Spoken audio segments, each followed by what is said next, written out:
History is often painted in the broad strokes of gunpowder and gasoline. When we think of American valor, our minds snap to the iconic images of conflict.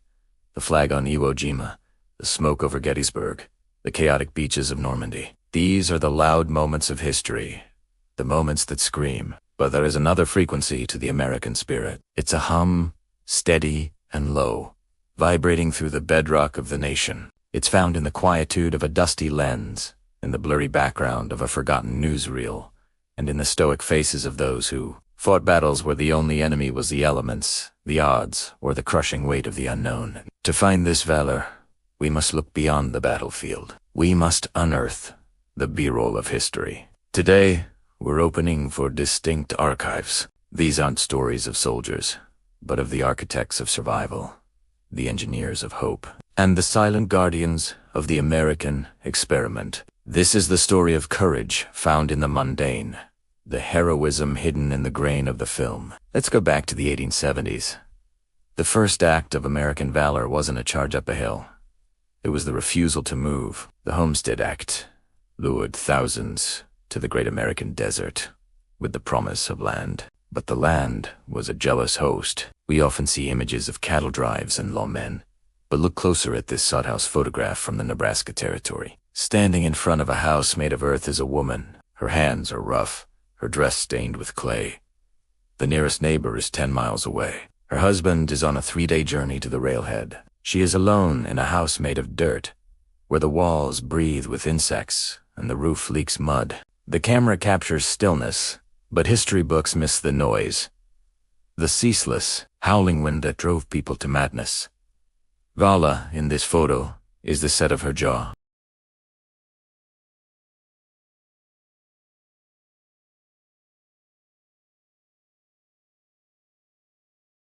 There were no medals for surviving a prairie fire that moved faster than a horse, no commendations for surviving childbirth with only a lantern and a basin of water. This was a combat against isolation, and the weapon wasn't a Winchester. It was the iron will to carve a life out of nothing but grass and grit. Fast forward 50 years to the 1920s. The horizontal frontier was conquered. Now, the American spirit looked vertical. The roaring 20s were built on the backs of men who worked in the death zone. We see the finished skyscrapers, shining symbols of economic might. But the true valor is found in the grainy footage of the roughnecks and ironworkers who built them. Look at this footage. High above New York City, a man in a flat cap walks across a swinging steel beam, completely untethered. Pause it at the moment. He reaches for a red-hot rivet. There's no safety harness. One slip, one gust of wind, and he falls into oblivion. This was a battlefield of physics and vertigo. But the Valor here was also one of trust and synchronized chaos. A rivet gang was a 4-man unit, functioning with the precision of a combat squad. One heated the rivet, one caught the flying metal in a tin can, one held it, and one hammered it home all while dancing on steel beams 8 inches wide, hundreds of feet in the air. This was a defiance of gravity. American boldness wasn't just financial speculation. It was the physical audacity to stand on a girder in the clouds and say, "We will build higher." Now to 1935, the Great Depression. War requires bravery, but poverty requires dignity. The 1930s stripped the veneer off the American dream. This photo isn't of a soup line. It's a father and son in Oklahoma. Their Model T truck is broken down. In the background, a massive dust storm, a black roller, is swallowing the sky. This is a different kind of enemy. Failure. But look at the father's hands. He isn't weeping. He isn't begging. Is ixing. The car is their lifeline, their home, their only asset. That storm behind them carries enough static electricity to short out an engine and enough dirt to suffocate cattle. The courage here is quiet. It is the refusal to abandon the family unit. It asks the emotional fortitude to look your children in the eye when the pantry is empty and tell them, "We're going to make it to California." This is the valor of stewardship, the sheer stubborn refusal to quit. It's the mechanic's touch in the middle of an apocalypse. Let's jump to the 1960s. The space race. We know the names Armstrong, Aldrin, and Glenn.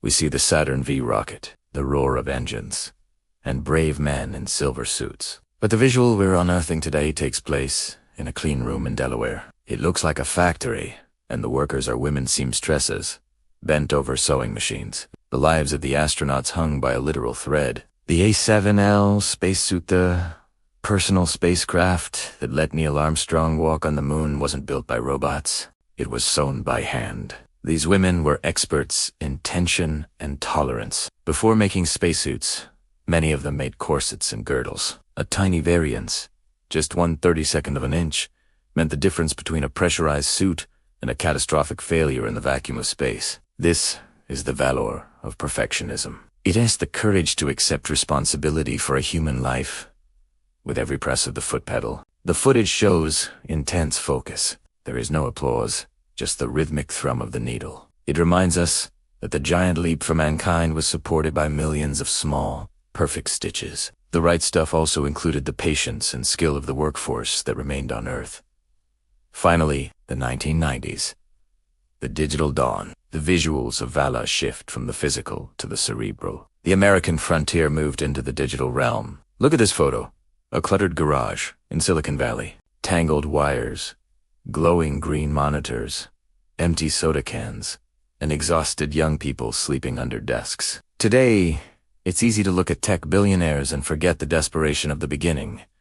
The Valor here is the courage to disrupt, the audacity to believe that a few lines of code can change how the human species communicates. These overlooked photos show the exhaustion of innovation, the crunch time, the refusal to accept the world as it is. Just as the sodbuster looked at the prairie and saw a farm, these individuals looked at a blank screen and saw a new world. This is the valor of imagination. When we stitch these visuals together, the woman on the prairie, the ironworker on the beam, the father in the dust storm, the seamstress with the spacesuit, and the coder in the garage, we see a composite image of American valor. It's not a single image of a soldier, though that is part of it. It is a mosaic. This unseen archive teaches us that courage isn't always loud.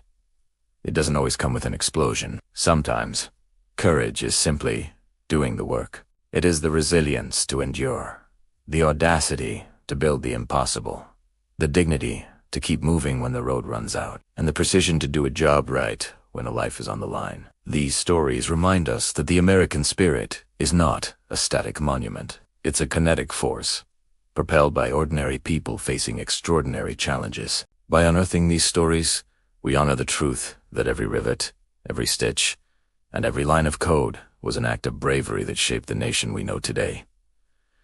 Thanks for watching. If you found these stories as powerful as I do, hit that subscribe button and join us as we continue to explore the hidden corners of history. See you next time.